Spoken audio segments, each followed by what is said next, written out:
Tuhan, dimanapun kita berada, saya percaya kebaikan, kemurahan, kasih sayang Allah selalu menyertai kita anak-anaknya.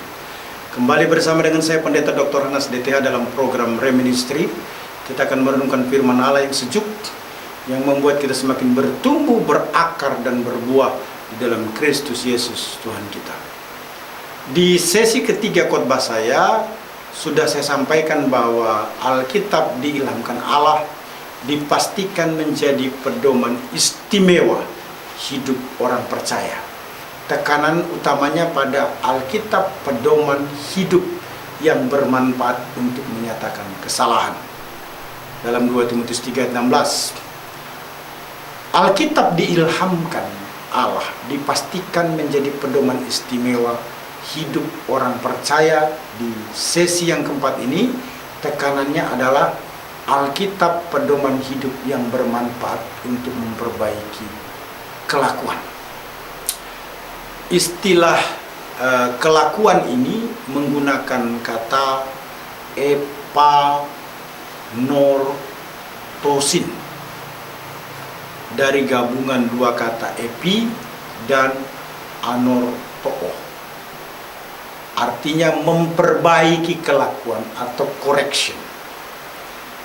Anartoo digunakan sebagai tindakan yang berhubungan dengan koreksi untuk kesalahan, perubahan, dan penegakan kembali. Mari kita lihat di dalam 2 Timotius 3:16 berkata, segala tulisan yang diilhamkan Allah memang bermanfaat untuk mengajar, untuk menyatakan kesalahan, dan untuk memperbaiki kelakuan, dan untuk mendidik orang dalam kebenaran. Nah, kata kelakuan ini dalam bahasa Indonesia berasal dari kata laku. Artinya perbuatan, gerak-gerik, tindakan, cara menjalankan atau berbuat. Istilah kelakuan sendiri artinya perbuatan, tingkah laku, perangai, perihal, keadaan. Nah, kata memperbaiki artinya membetulkan sebuah kesalahan atau kerusakan, menjadikan lebih baik atau lebih rapi. Jadi yang dimaksudkan dengan kata memperbaiki kelakuan ialah membetulkan tingkah laku atau perbuatan yang salah. Memperbaiki mengandung pengertian meningkatkan, di mana istilah kelakuan dalam bahasa Yunani itu sendiri menggunakan kata epanortosin, yang berarti perbaikan dalam bidang kelakuan. Nah, kata ini berarti membuat kembali lurus atau memulihkan. Kata ini hanya muncul satu kali dalam perjanjian baru, yaitu dalam 2 Timotius 3 ayat yang ke-16. Dengan demikian, yang dimaksudkan dengan kata memperbaiki kelakuan adalah memperbaiki apa yang salah pada tingkah laku manusia dengan kebenaran yang terdapat dalam kitab suci atau Alkitab. Alkitab memperbaiki kelakuan kita yang kurang ajar. Perhatikan Mazmur 119 ayat 21 sampai dengan 22. Engkau menghardik orang-orang yang kurang ajar. Terkutuklah orang yang menyimpang dari perintah-perintah. Gulingkanlah dari atasmu celah dan penghinaan, sebab aku memegang peringatan-peringatan. Setiap orang percaya pasti menginginkan kehidupannya semakin hari semakin baik. Firman Tuhan berkuasa untuk merubah kehidupan seseorang menjadi lebih baik. Melalui Alkitab, Tuhan mengoreksi kesalahan dan dosa kita, serta menunjukkan jalan untuk memperbaiki.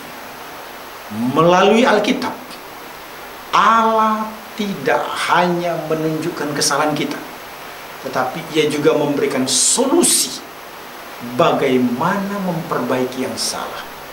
Ini sangat indah, sebab jika Allah hanya berhenti menunjukkan kesalahan kita, maka kita alami hanyalah perasaan bersalah. Rasa bersalah yang terus-menerus menekankan hati nurani. Maksud saya, rasa bersalah yang terus-menerus ini menekan hati nurani, membuat batin kita terluka, yang pada akhirnya membuat orang mengalami depresi. Allah tidak mau memulihkan hidup kita tanggung-tanggung. Ia ingin melakukan pekerjaan dengan tuntas, maka ia menyediakan jalan keluar untuk memperbaiki kelakuan kita. Ketika kita membaca, menyelidiki Alkitab, maka kita akan tahu bagaimana caranya memperbaiki sesuatu yang rusak dalam hidup kita. Mungkin pernikahan saudara saat ini telah menjadi rusak, tetapi kalau saudara menyelidiki Alkitab, saudara akan menemukan jalan keluar untuk memperbaiki. Sebagai orang tua, mungkin saudara telah gagal mendidik anak-anak sehingga mereka menjadi tersesat atau salah jalan. Tetapi Alkitab akan menunjukkan jalan bagaimana memperbaiki. Alkitab juga akan menunjukkan bagaimana kita bisa memperbaiki diri, sehingga pekerjaan dan usaha kita yang runtuh bisa dibangun lagi dengan baik. Prinsip utama yang diajarkan Alkitab adalah mulailah dari dirimu sendiri. Kalau kita ingin memperbaiki pernikahan, anak-anak, saudara atau teman, pekerjaan, pelayanan dan sebagainya, mulailah dengan memperbaiki dirimu terlebih dahulu. Kelakuan yang salah, negatif, tidak produktif, harus diperbaiki terlebih dahulu, sehingga hidup kita akan menjadi lebih efektif untuk memberikan pengaruh positif bagi orang lain. Kalau kita melakukan kesalahan, maka kita akan membuat keadaan orang-orang di sekitar kita menjadi tidak baik atau bahkan menjadi rusak. Maka sangat wajar ingin berubah, kita harus memperbaiki kelakuan terlebih dahulu. Semakin kita mengerti prinsip-prinsip Alkitab, maka hidup dan kelakuan kita akan semakin baik, semakin produktif, dan semakin efektif. Itu artinya saudara-saudara, memperbaiki juga mengandung pengertian meningkatkan ke arah yang lebih baik atau sangat baik. Sebagai pemilik mobil, jika ada kerusakan pada mobil, biasanya dibawa ke bengkel. Montir yang ahli memperbaiki mobil lewat buku manual, dan dia bisa mengerti kerusakan dan cara memperbaiki. Buku manual untuk memperbaiki kelakuan manusia adalah Alkitab, yaitu firman Allah. Manfaat Alkitab yang ketiga adalah untuk memperbaiki kelakuan. Kalimat ini lebih bermuatan positif daripada menyatakan kesalahan. Dalam hal ini, langkah memperbaiki selalu menjadi pelengkap yang sangat diperlukan setelah sebuah kesalahan dinyatakan. Tuhan memperbaiki kelakuan kita dengan menjadi manusia baru. Perhatikan 2 Korintus 5 ayat 17. Jadi siapa yang ada dalam Kristus, ia adalah ciptaan yang baru, yang lama sudah berlalu, sesungguhnya yang baru sudah datang. Manusia baru memiliki dua makna, yakni membuang perangai lama dan mengenakan perangai baru, sebagaimana yang dinyatakan di dalam Kolose pasal 3 ayat 8 sampai dengan 16. Tetapi sekarang buanglah semuanya ini, yaitu marah, geram, kejahatan, fitnah, dan kata-kata kotor yang keluar dari mulutmu. Jangan lagi kamu mendustai, karena kamu telah menanggalkan manusia lama serta kelakuannya, dan telah mengenakan manusia baru yang terus-menerus diperbaiki untuk memperoleh pengetahuan yang benar menurut gambar kalibnya. Dalam hal ini, tiada lagi orang Yunani atau orang Yahudi, orang bersunat atau orang tak bersunat, orang barbar atau orang skit, budak atau orang merdeka, tetapi Kristus adalah semua dan di dalam segala sesuatu. Karena itu, sebagai orang-orang pilihan Allah yang dikuduskan dan dikasihi, kenakanlah belas kasihan, kemurahan, kerendahan hati, kelemah lembutan dan kesabaran. Sabarlah kamu seorang terhadap yang lain, dan ampunilah seorang akan yang lain.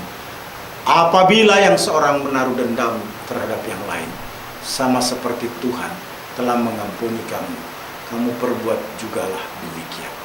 Dan di atas semuanya itu, kenakanlah kasih sebagai pengikat yang mempersatukan dan menyempurnakan.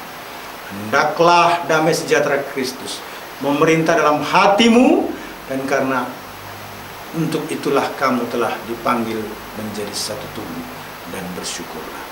Hendaklah perkataan Kristus diam dengan segala kekayaannya di antara kamu, sehingga kamu dengan segala hikmat mengajar dan menegur seorang akan yang lain, dan sambil menyanyikan mazmur dan puji-pujian dan nyanyian rohani, kamu mengucap syukur kepada Allah di dalam hatimu.